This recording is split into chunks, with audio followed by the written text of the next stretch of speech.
resolvi aprofundar os conceitos de ontem, porque eles estão fresquinhos e são complexos. E eu estava aqui conversando com o pessoal sobre a consciência. E aí, quando a gente pega o texto bíblico, o texto sagrado, fica claro de Gênesis de 1 a 3 que o homem, eu vou chamar de homem adâmico, ele vivia num outro estado de consciência. Tinha consciência? Tinha, mas era outro. E o que vai marcar, então, o nascimento da consciência como nós conhecemos hoje é a descoberta do bem e do mal. Porque o pecado primordial foi experimentar da árvore do conhecimento do bem e do mal, certo? É o que está lá. Na versão judaica, na versão protestante, na versão católica, onde você tiver uma versão mais fiel à Torá, você vai ter essa narrativa.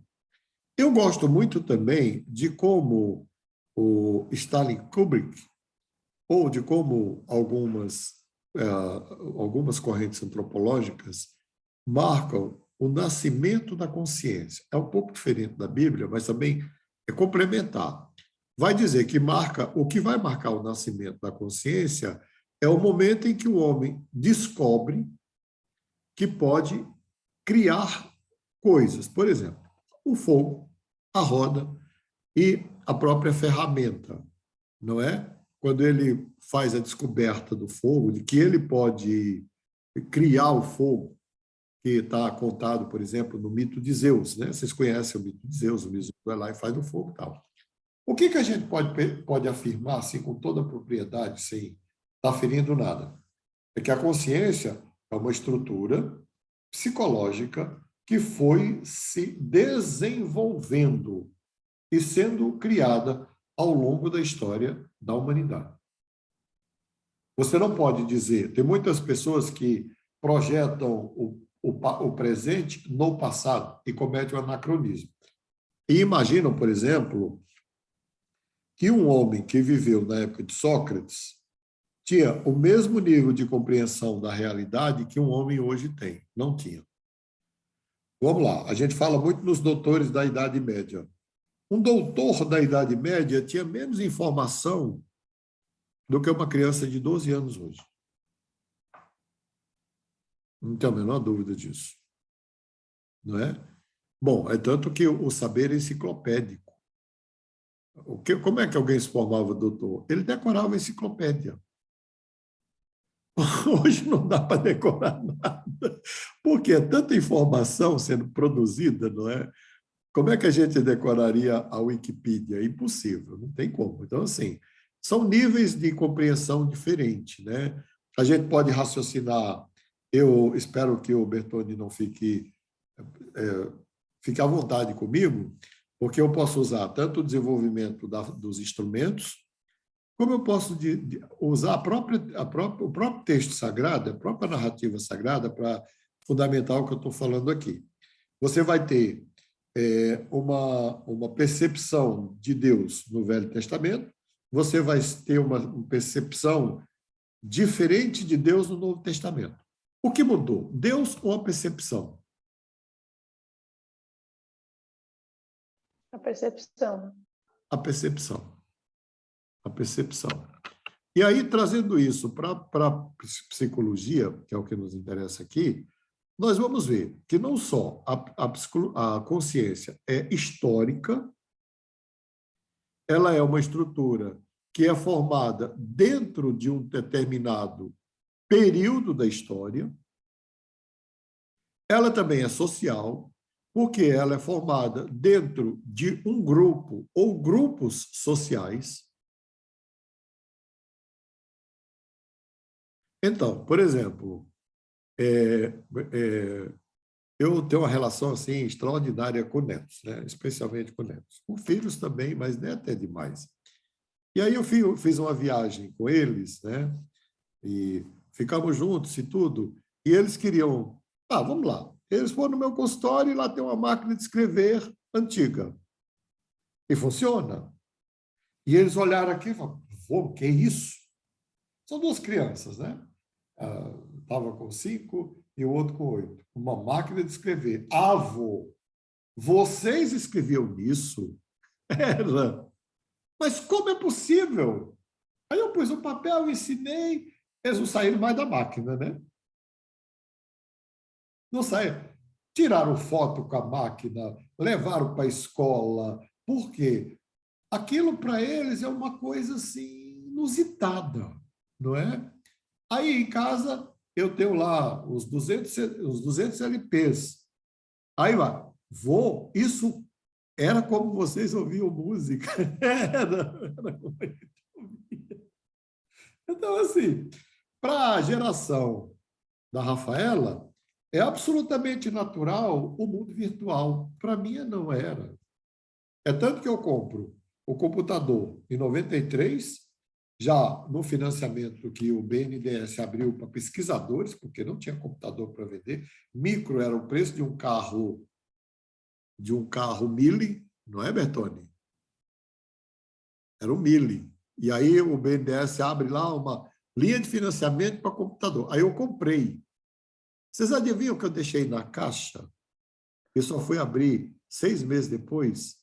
E já... Nem existia o Windows ainda, era só o Não, DOS, né? era só o DOS.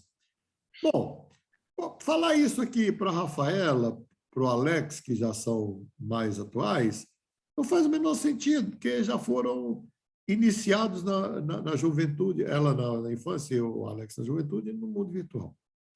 Bom, então, quando eu falo que a consciência é histórica, ela significa dizer o quê? Que determinadas formas de conhecimento e de apreensão do conhecimento não ocorrem igual para todas as gerações. Nem da apreensão da realidade, não ocorre. Não ocorre. Ocorre de forma completamente diferente, porque a geração vai ampliar a sua consciência até o limite do possível para os instrumentos que ela tem. Daí porque a concepção que a gente viu na primeira aula, quando eu falei da magia, da religião, não, que as pessoas têm do mundo, não é errada, é própria para aquele momento em que elas estão existindo. E a gente vai ver que quem melhor trabalhou com o conceito de consciência foi o filósofo, psiquiatra e psicopatologista chamado Karl Jasper. O livro chama-se Psicopatologia 1 e 2. É um livro extraordinário, porque ele descreve não apenas a consciência, e ele faz isso de uma forma absolutamente vivencial, mas ele descreve todos os estados alterados da consciência, os possíveis para... ninguém ultrapassou Jasper. Ninguém, escreve Jasper, com cacau, Jasper, mas fala-se Jasper. Ninguém ultrapassou. Ele é o número 1 na descrição de tudo aquilo que uma pessoa é capaz de sentir, de gerar, de criar, de ter como sintoma psicológico, não é? Então, é uma leitura assim, monumental. O que a gente vai observar? Que esse conceito chamado de consciência, assim como ele teve etapas e estágios na história da humanidade, também tem etapas e estágios na história do desenvolvimento individual. Então, aí eu vou fazer... É difícil na minha idade a gente não fazer referências pessoais, né? Quando eu tinha 17 anos, eu comprei A República de Platão. Aí fui ler, com 17 anos. Aquilo não fazia sentido nenhum para mim. Mas nenhum mesmo. Nenhum. Não é? É tanto que, quando você entra na universidade, os professores nem gostam de colocá-los em contato com textos de Jung, com textos de Freud, porque vão parecer textos esotéricos, né? Assim, é uma outra linguagem, é uma outra forma de falar, uma outra forma. Não vai fazer sentido. À medida que você vai trilhando a senda da existência e a sua consciência, é que eu estava falando quando abriu aqui, dentro de um processo que eu vou chamar de natural. Por que eu vou chamar de natural? Porque você pode ter interrupções, soluções de continuidade no desenvolvimento da consciência, que pode ocorrer tanto por traumas, por violências, ou mesmo por enfermidades. Você sabe que algumas pessoas que tiveram coronavírus têm sequelas neurológicas, né? Então, alguém com a sequela, alguém com Alzheimer, por exemplo, o estado de consciência dela é outro. Mas vamos lá, a criança. O estado de consciência da criança, na primeira fase da vida dela, a criança ela nasce indiferenciada com a mãe. Então, na verdade, a consciência não é dela, é da mãe. O que a mãe sente, ela sente. O que a mãe expressa, ela expressa. Pouco a pouco, ela vai se separando a figura, o símbolo da figura paterna, vai separando aquela criança da figura materna. E aí ela vai criando a capacidade não só de sentir, mas de refletir sobre o que sente. Tem uns momentos assim interessantes que a criança fala assim, você conta uma coisa para ela, ela fala assim, mas eu já pensei aqui na minha cabeça. Neste momento, ela já não é mais natureza, né? Já não está mais ligada psicologicamente à mãe, ela já começa a se distinguir. Mas a consciência de uma criança é uma, de um adolescente é outro, de um jovem é outra, de um homem maduro é outro, e de um homem que está na terceira idade, como eu, é outra coisa. Quando... Só uma... Fala. Não, você estava falando disso porque, assim, por exemplo, minha mãe, ela se separou do meu pai quando eu era muito pequena.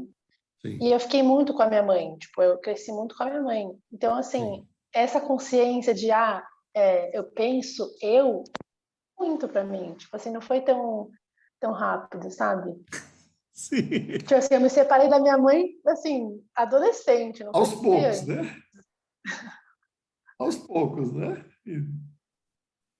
Mas é isso mesmo. E no caso da mulher, foi bom você colocar, por quê? Porque no caso da mulher, este processo é muito mais complexo e muito mais difícil. Por quê? Porque a mulher é igual à mãe, a mãe é igual à menina, a menina é igual à mãe. Então, as duas são totalmente diferenciadas. E aí, quem faz? Quando a gente fala na figura paterna, não é o pai propriamente dito, é a ideia de lei, a ideia de sociedade, né? A ideia de interdição, as ideias todas aí do diferente, ou assim, da alteridade. O pai traz para dentro, a figura paterna traz a ideia de alteridade. E a ideia de alteridade que gera a consciência. Por quê? É tanto que, na primeira fase da vida, entre 2 e 3 anos, até uma fase que o bebê ele olha no espelho e fala, nenê. É outro nenê. É igual pássaro, né? Se você colocar um espelho e tiver um pássaro macho na gaiola, ele ataca o espelho porque ele acha que é outro macho. A criança, até 2 anos e meio, 3 anos, 2 anos e meio, mais ou menos, tenho certeza disso, que Lacan vai chamar da fase do espelho, né? Lacan chama de fase do espelho. Ela olha no espelho, não é ela, é o nenê, é outro nenê. De 2 anos e meio aos 3, aí ele olha no espelho e fala, sou eu, né? Fulano ali. Ainda não usa, às vezes, a primeira pessoa, mas fala Mateus, Teteu, Tutu, né? É ele ali. Isso mostra o que eu estou falando. A fase, vamos lá, aí depois tudo aí a gente traz o Piaget aqui na conversa, tudo é concreto, depois começa a construção da abstração. É por isso que você vai ter primeiro as 4 operações de conta, não é? E somente na 7ª, na 8ª e na 9ª série é que você vai ter álgebra. porque álgebra já é pura abstração. Mas você só vai ter trigonometria no ensino médio. Porque, para fazer trigonometria, você tem que ter a total capacidade de abstrair. E aí, por exemplo, esse é um problema crônico da escola brasileira, que eles não compreendem isso, e aí a professora fica lá ensinando fração, fração, fração, a criança não tem como aprender. Todos os meus 3 filhos, quando eles passavam por esta fase, como é que eu ensinava a fração para eles? Com coisas concretas. Frutas, chocolate, bolo, coisa que você possa partir e mostrar. Aí ele olha e fala, mas é só isso? Porque quando ela escreve lá um meio mais um meio, é igual ao inteiro. A criança não consegue entender o que é o inteiro, o que é o meio, não faz nenhum sentido. Bom, quando chega na juventude, na adolescência, por conta da ativação da glândula pineal e da produção dos hormônios gonadotróficos, então há assim, uma explosão de sensações. O adolescente, ele começa a perceber todas as sensações. A gente dá muita ênfase à sensação sexual, mas não é só não. Ele começa a perceber tudo que existe de movimento, de cores, de sabores, de odores, de tudo, né? No processo normal, quando chega à medida que vai, vamos imaginar, vai chegando aos 30, aí as mulheres aos 30, elas estão completamente lúcidas. Isso aqui não é uma homenagem à Rafaela, mas os homens, quando vão alcançar a lucidez, eles alcançam os 40, não é aos 30. Aí, quando chega na minha idade, dentro de um processo natural, você tem novamente, você tem uma ampliação do campo da consciência de 5 a 7, depois de 12 a 14, depois de 30 a 40, dependendo de ser homem ou mulher, e depois de 60 a 65, tem assim novamente uma ampliação da consciência. É tanto que a sensação que a gente fica é aquela que Jorge Luiz Borges escreveu no poema, que a gente devia ter começado velho, porque as coisas ficam tão claras. É tudo tão claro que você pensa, mas por que eu não nasci, não comecei velho? E depois ia regredindo até morrer no útero materno. Seria muito mais fácil, né? Bom, mas o que eu estou falando? Que esse construto ele é histórico, social. Por quê? Porque a gente nasce e vive dentro de um determinado espaço de tempo. Então, aí a coisa que a gente descobre na minha idade é a vida tem prazo de validade. É por isso que um velho lúcido tem pressa. Ele tem pressa. Por que ele tem pressa? Porque a noção de existência já tem a noção de começo, meio e fim. Na primeira fase da vida, até os 30, é muito difícil uma mulher ter, e até os 40 um homem ter, porque eles ainda não viveram o suficiente para fazer a reflexão sobre a própria existência. Tudo está acontecendo ainda. Está tudo acontecendo e acontecendo ao mesmo tempo. É possível que alguns façam? Sim. Tem pessoas que são muito maduras e já começam a refletir sobre tudo muito cedo. Os filósofos, os artistas, em geral, os escritores fazem isso desde muito cedo, mas não é o comum. O comum é que vá tomando consciência aos poucos. Bom, por que eu disse ontem que era uma estrutura precária? Por quê? Nós não percebemos, mas nós vivemos grande parte da nossa existência absolutamente inconsciente. O Freud achava que era cerca de 50%. O Jung achava que era 60%. A neurociência afirma que é, no mínimo, 70%. Na verdade, a gente tem o quê? Ilhas de realidade. Vamos dizer assim, é como se de vez em quando a gente tocasse na realidade. Mas o resto do tempo, nós estamos viajando. Devaneios, fantasias e sonhos. E Jung foi o que mais fala. E quando a gente toca na realidade, esses momentos, é um momento de crise? Muitas vezes, perfeito.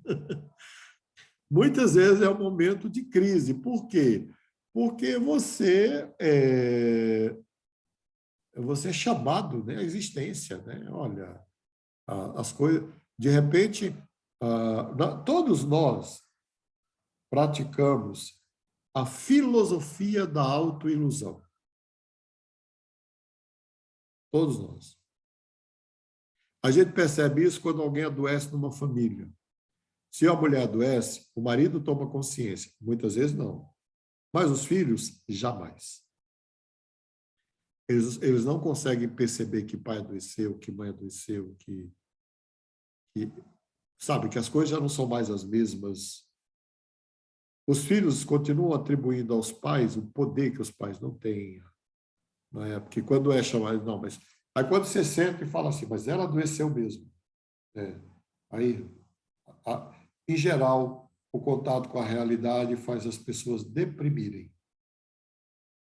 Em geral. Não é depressão no sentido patológico, é aquela melancolia da dor, né?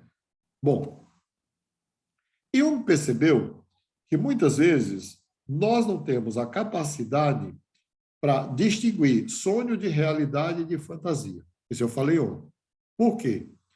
Porque quem faz essa distinção é a consciência. Mas como nós mergulhamos o tempo todo no sonho, então, para Jung, a fantasia, seja qual for, vamos lá, você fecha os olhos e imagina uma situação, você imagina numa situação, ou você cria uma fantasia qualquer, erótica ou não, a estrutura da fantasia é semelhante à estrutura do sonho. Mas ela está sonhando acordado. É um sonho acordado. Depois nós vamos ver como a gente pode sonhar. Alex, eu encontrei uma obra que eu quero citar aqui para vocês três, né? Que eu vou depois mandar no grupo, pedir para a Simone mandar, mas eu acho que o título é Como Construir e Utilizar Metáforas na Psicoterapia. Que ficou aquela questão que você falou, mas, mestre, é só imaginar, você vai ver. O livro é um livro, esse livro só tem em e-book, né? Extraordinário, extraordinário. Que é a questão de explorar exatamente essa falta de distinção, né? Tem vários, mas esse é o melhor, viu, Alex? Eu vou botar depois no grupo, a capa e tudo. Ele está baratinho, só tem e-book na Amazon. Então, é de uma brasileira, uma psicóloga lá de Minas Gerais, que ela vai explicar porque é tão importante você comunicar por meio da fantasia. Então, não só o paciente pode gerar a fantasia, como a gente pode gerar a fantasia no paciente, de forma induzida, consciente, até fazer com que ele se perceba ou dentro da situação que ele não quer perceber, ou se perceba dentro de uma outra situação que ele nunca percebeu. Bom. Eu acho isso fantástico, mestre. Preciso fazer um comentário aqui. É mais um dos pontos que fazem com que eu ache Jesus um camarada sensacional. Todos os relatos dele são baseados em parábolas, né? Nós vamos ter uma disciplina. Não perceber a genialidade dele, né? Na tradução de conceitos espirituais em realidade prática ali, completa do dia a dia, né? Nós vamos ter aqui no futuro uma disciplina, acho que no ano que vem, é Historytelling, né? Que está na moda no mundo todo. Eu dei um curso desse no Mackenzie 2 vezes lá para o pessoal do 9º e 10º semestre, eles amaram isso. E, na verdade, por que Jesus usava a parábola intuitivamente? Vamos colocar assim, né? Para a gente não aprender com ele, né?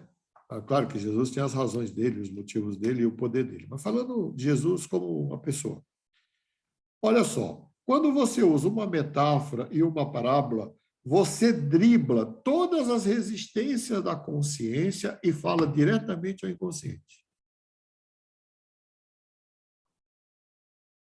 Todas. Então, você quando... E no livro vocês vão ver que é possível construir, não só usar a metáfora que existe,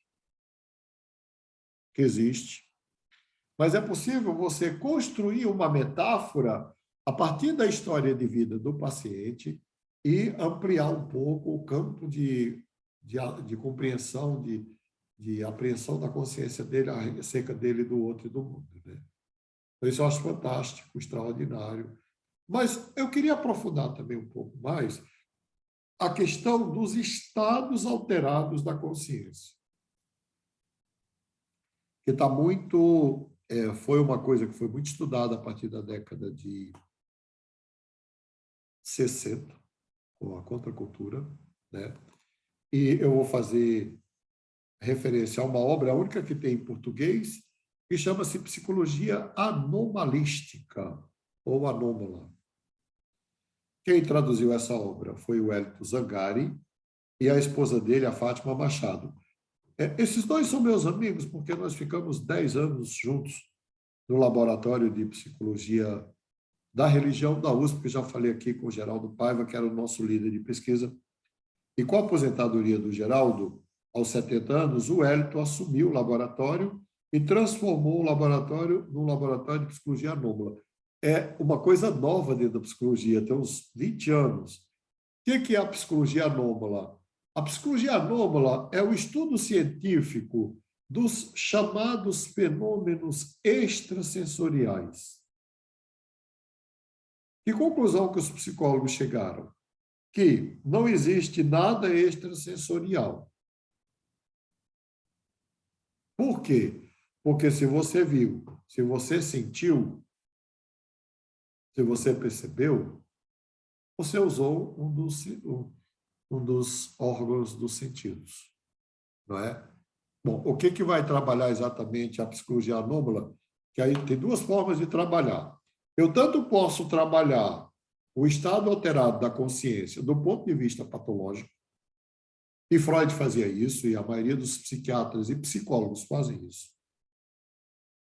Mas eu posso trabalhar o estado alterado da consciência de um ponto de vista fenomenológico, que é o que Jung fazia, que é o que eu faço, que é o que o Karl Jasper faz. Então, vou citar um caso aqui muito interessante, que, dentre os inúmeros que eu já presenciei. Então, eu estava dando aula aí na psicologia, acho que no final da década de 90, não vou lembrar bem, e psicólogo é psicólogo em todo lugar, então as pessoas encaminham pessoas para você, enfim. E aí me encaminharam uma menina, uma estudante de economia peruana, e essa estudante de economia peruana, ela via espíritos, ela tinha visagem, né? A visão de coisas espirituais. E ela veio estudar no Brasil, veio fazer economia no Mackenzie, e ela falou isso numa aula, e o professor dela encaminhou ela para a enfermaria, e o psiquiatra da época que estava lá, hoje quem está lá é o Pécio. Então, o Pécio, modesta parte, foi meu aluno no mestrado, então ele não faria o que aquele fez.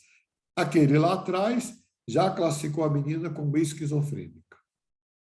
Está tendo visões. Alguém encaminhou essa menina para mim. E eu atendi essa moça só 8 sessões. Eu fiz só o psicodiagnóstico dela. Bom, primeira pergunta que eu fiz. Ela é de uma tradição étnica indígena peruana. Aí eu perguntei para ela, eu queria... É comum na sua família as pessoas verem espíritos? Falou, doutor, minha avó dorme, acorda, come e janta com eles. Bom, então não é patológico. Tem toda uma questão cultural aí, não é? Do inconsciente coletivo, de tal. Então, assim. Mas isso não é a regra. Você pode ter, mesmo aí, dentro do diálogo de ontem aqui com o Alex, por exemplo, o que o peyote faz? Amplia o campo da consciência e você tem um estado alterado da consciência. Mas você pode ter o estado alterado da consciência pelo uso de alucinógeno, sim. Mas você pode ter, por exemplo, o que ocorre na esquizofrenia é exatamente um estado alterado de consciência. Qual é a diferença? Que foi a pergunta que alguém me fez hoje no curso que eu dei no labor lá do PUDE, né? Para o pessoal, o pessoal do pós-doutorado lá. Qual é a diferença entre o estado alterado da consciência desta menina, que eu vou chamar de origem indígena, para o estado alterado de consciência de um esquizofrênico ou de um drogado, que seria a mesma coisa, um drogadito, para não ficar tão pejorativo. É que no estado alterado da consciência da menina de tradição indígena, ela tem esta visão conscientemente.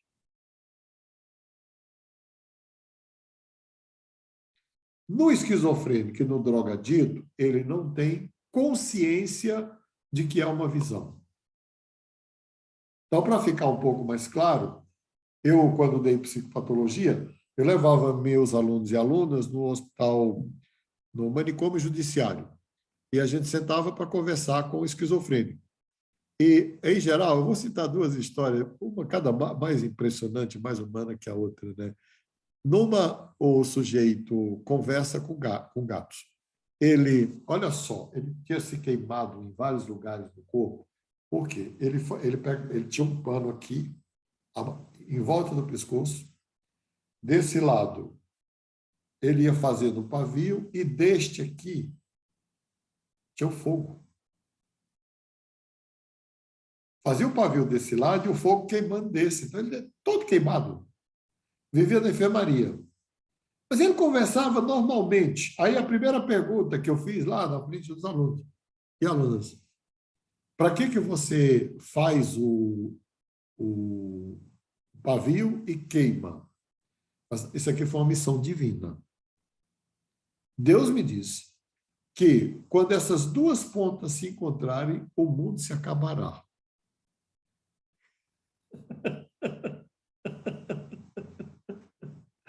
Então, eu não posso deixar que isso aconteça. Ele dormia muito pouco, porque ele tinha que acordar para alimentar o pavio, né? E você imagina a vida de uma pessoa dessa.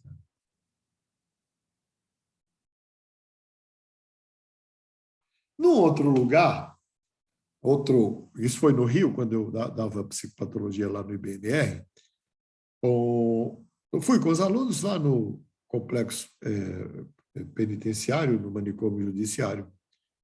E aí alguém me recebe muito bem e fala assim: você sabe que eu estou aqui por causa de um complô.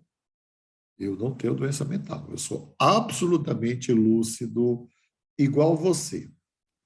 E eu geralmente sentava com essas pessoas, com os alunos, conversava numa boa, para o aluno perceber a questão de... Porque, aparentemente, o discurso vai ali muito bem durante muito tempo, às vezes até 20, 30 minutos, o discurso sem nenhuma brecha. Aí, de repente, eu falei assim: mas qual foi a razão real de você ser internado aqui? Ah, você não vai acreditar. Pastor de uma igreja, e Deus me mandou construir a Nova Jerusalém do livro de Apocalipse aqui na Terra. E foi lá no quarto dele, trouxe o mapa e expôs. Bom, É o próprio Moisés, né? é o Moisés. Esse é o mapa certinho. Então, a diferença é muito tênue. Então, Jung fala: sempre que alguém tiver consciência da realidade, que é a mesma coisa que o Jasper fala, você não pode dizer que se trata de um esquizofrênico. Por mais estapafúrdia que seja a visão, a revelação, o delírio, enfim, existe uma outra forma de você ter um estado alterado de consciência, que é o transe, que tanto pode ser o transe espiritual, no sentido religioso, quanto pode ser o transe induzido. Também é uma forma de você acessar esse estado alterado de consciência. Você também acessa diante de grandes catástrofes, não é? Perdas, acidentes, né, com morte de pessoas queridas. É comum e é você acessar. Bom, então acho que a gente ampliou um pouco mais o campo da consciência, não é? E do inconsciente, o inconsciente que a gente tem acesso naturalmente é o inconsciente pessoal, que a gente pode construí-lo na nossa narrativa. Quando eu falo assim, eu lembro que com 4 anos de idade, meu pai me deu uma gaita. Bom, e eu não largava aquilo. Ou de um fato até anterior, ou de um anterior, até onde for possível, como o Bertone falou. Eu estou falando de um inconsciente pessoal. O inconsciente coletivo, eu só vou acessá-lo ou por meio do uso de drogas, ou por meio de transe, ou por meio de sonhos arquetípicos. Que um dia eu vou dar uma aula de sonho para vocês, aqui no curso, mas tem sonhos, tem vários tipos de sonhos, mas só para a gente fazer um aquecimento aqui.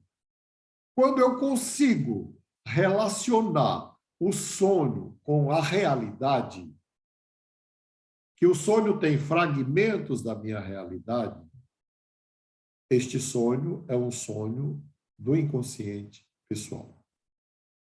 Agora, imagine que você tenha um sonho, tipo sonho que não tem ligação aparente com nada daquilo que você vive na realidade ou viveu. Aí você tem na verdade, você tem aí o quê? O que vai dizer de que a invasão do inconsciente pessoal pelo inconsciente coletivo. Então, o inconsciente pessoal está sob o domínio da consciência, o coletivo não. O pessoal até certo ponto, porque nem tudo está sob o domínio da consciência. Não sei vocês, mas de vez em quando alguém tem um sonho assim, completamente diferente, inusitado. Que ele não consegue ligar uma coisa com a outra, não é? São sonhos que têm características bem profundas e míticas. É como se a pessoa acessasse uma outra camada. A gente poderia colocar nessa classificação também, só para o sonho repetitivo. O sonho repetitivo, na verdade, é uma mensagem todo sonho é uma mensagem do inconsciente, mas o repetitivo é do inconsciente mais profundo. Quando você tem o sonho, mesma coisa, mesma coisa, mesma coisa, mesma coisa. Eu nunca tive um sonho repetitivo, que eu me Não, lembre. né? Sim. É normal não ter tido. Oi? É normal também não ter tido um sonho Normal, é repetitivo. normal, é normal. É normal. Vamos colocar assim, você ainda não teve, né? Porque você ainda tem uma vida para viver. Então, os sonhos repetitivos, e dentre outras funções, ele pode te preparar para outra etapa da vida. Verdade. É como se, vamos lá, uma jovem começa a sonhar, por exemplo, ou dormindo, ou acordado, que não faz diferença, com a gravidez, ou a jovem que quer ser mãe. Ela vai sonhando, aquilo é como se a psique dela fosse preparando-a para passar pela experiência de ser mãe. Então, esse sonho ele não é um sonho do inconsciente pessoal, ele é do inconsciente coletivo. Tem pessoas que sonham com figuras míticas mesmo, tem gente que sonha com... tanto que, quando vai para aquele campo lá da regressão, né, que eu não gosto daquilo, acho que ele detestava, desculpa a franqueza, aí o sujeito vai lá e fala assim, não, mas você viveu isso na Idade Média, né? Não, não tem nada a ver com a Idade Média. Na verdade, vou dizer assim, foi a Idade Média que... A Idade Média só pode ocorrer dentro do campo da consciência. Então, ele teve acesso a alguma coisa. É uma figura. Geralmente, a gente pode ter esse acesso tanto pelo sonho, mas pode ter também, por exemplo, os personagens que a gente cria para escrever, as imagens que a gente cria para pintar, para esculpir, enfim. Quando nós formos, e nós vamos mesmo, se Deus quiser, no ano que vem, no Museu das Imagens do Inconsciente, vocês vão ver isso concreto. Concreto. Porque aqui, o pessoal daqui, eles construíram no Museu das Imagens do Inconsciente, na época da Nise, formas que são absolutamente desconhecidas no Brasil. Absolutamente. Eles pintaram a forma, eles esculpiram a forma. Que na loucura aparece, né? Jung foi perceber, por exemplo, que no símbolo da transformação da libido, que o sujeito constrói muitas vezes a loucura a partir de uma estrutura mítica pré-existente. Então, é como se o mito desse um certo sentido para a loucura daquela pessoa. Como lá o caso do cara que vai construir a cidade de Apocalipse. Diminui a dor, o sofrimento, né? Enfim. Bom, é um estudo fascinante quando você estuda isso, porque isso ajuda a compreender não só a loucura propriamente dita, a esquizofrenia propriamente dita, a psicose propriamente dita, mas isso nos ensina também a compreender, muitas vezes, a própria neurose. Por exemplo, tem pessoas que elas ficam aprisionadas no estágio de desenvolvimento da consciência humana e não sai dali. Não sai dali. Às vezes você olha e percebe claramente que quem está ali, que a estrutura, isso você é interessante de perceber, né? Eu já falei isso numa aula aqui, que até desafiei vocês a tentarem sentir o outro e não ouvir o outro. Mas você percebe muitas vezes que quem está ali é uma pessoa de 12 anos, 14 anos, 13 anos, 8 anos. E quando você tem a confiança suficiente mútua para comunicar, que a gente comunica isso de uma forma muito delicada, né? Fala assim, olha, às vezes eu tenho a sensação que quem está aqui é uma menina falando comigo de 12 anos, fala assim, nossa, o senhor errou só com a idade, não é 12 não, é 14. Aí você, mas o que aconteceu lá aos 14? Né? Geralmente tem algum que o Jung vai chamar de complexo, tem algum fenômeno relacionado ali que paralisou a pessoa.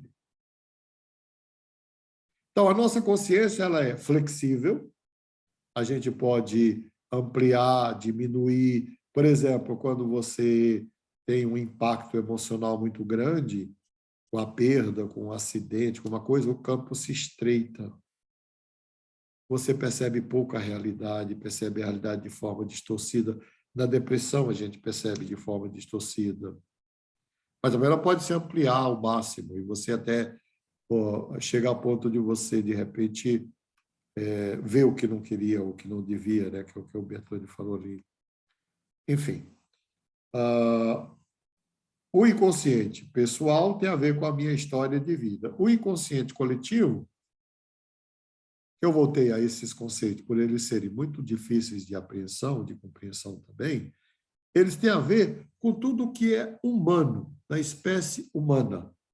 Então, essa pergunta alguém me fez hoje, fala assim, mas é alguma coisa abstrata ou é concreta? Não, é concreta. Vamos lá. Uma pessoa humana, de qualquer época, viveu determinadas experiências. Vamos imaginar que é como Jung trabalha no desenvolvimento da personalidade, que eu estou usando muito nessa unidade aqui que eu estou dando. A primeira pessoa experimentou a morte de alguém.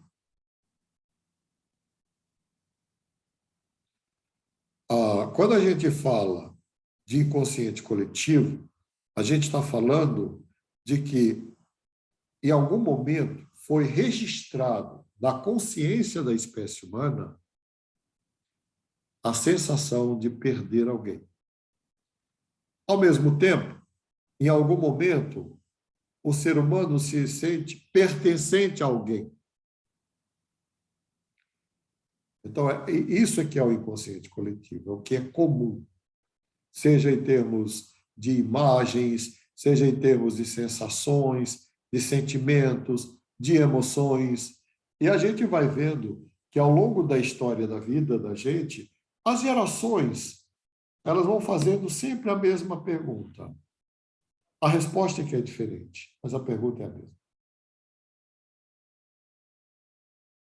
É o sistema operacional, né, que você falou. É um framework, né, que faz com que toda a humanidade parta a partir desse sistema operacional para aí sim ter a sua experiência ontológica. Exatamente.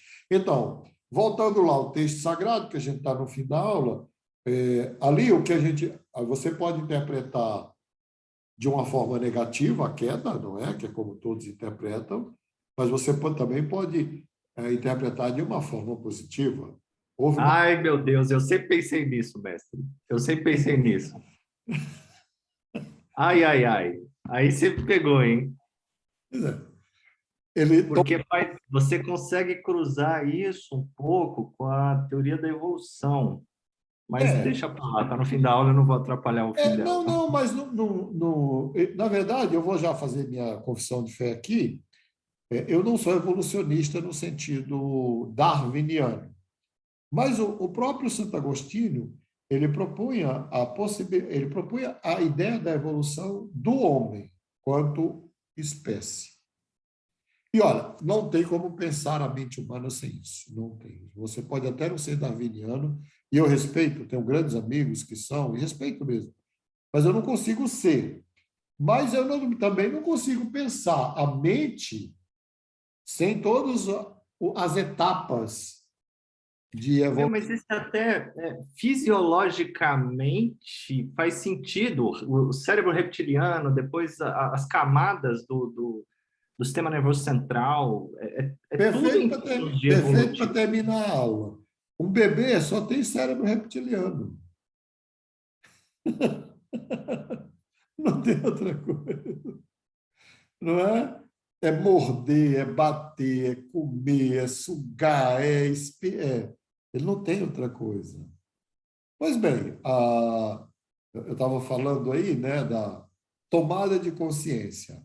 Ali você pode ler positivamente, mas você pode ler negativamente, mas pode ler positivamente também. O fato é que a tomada, seja pela via do Freud, que eu pouco falei hoje, seja pela via do Jung, a tomada de consciência custa um preço muito alto para o ser humano. Por isso que a gente prefere a filosofia do auto-engano. Me engana que eu gosto, como dizia o programa humorístico, não é? Por isso que é difícil comunicar alguma coisa para um paciente. Por isso que a gente tem que esperar o time de comunicar e às vezes nem pode. A pessoa às vezes não entende, mas por que você não me disse? Eu não podia dizer. Eu tinha que esperar você descobrir, não é? Você chegar à descoberta, você não podia. Então, Mas, ao mesmo tempo, né, a gente observa que esses estudos que a gente está fazendo aqui, ele amplia, por exemplo, voltando aqui para concluir algo, tem pessoas que têm uma consciência rígida. Isso vai acontecer exatamente no toque, né? A rigidez do toque é cadavérica. A pessoa tem uma rigidez de consciência que ela precisa controlar todos os dados da realidade para ela se sentir segura. E tem pessoas que, assim como a consciência é flexível em alguns, eu citaria o Jung como um caso desse, eu trouxe aqui, né, por exemplo, aqui tem o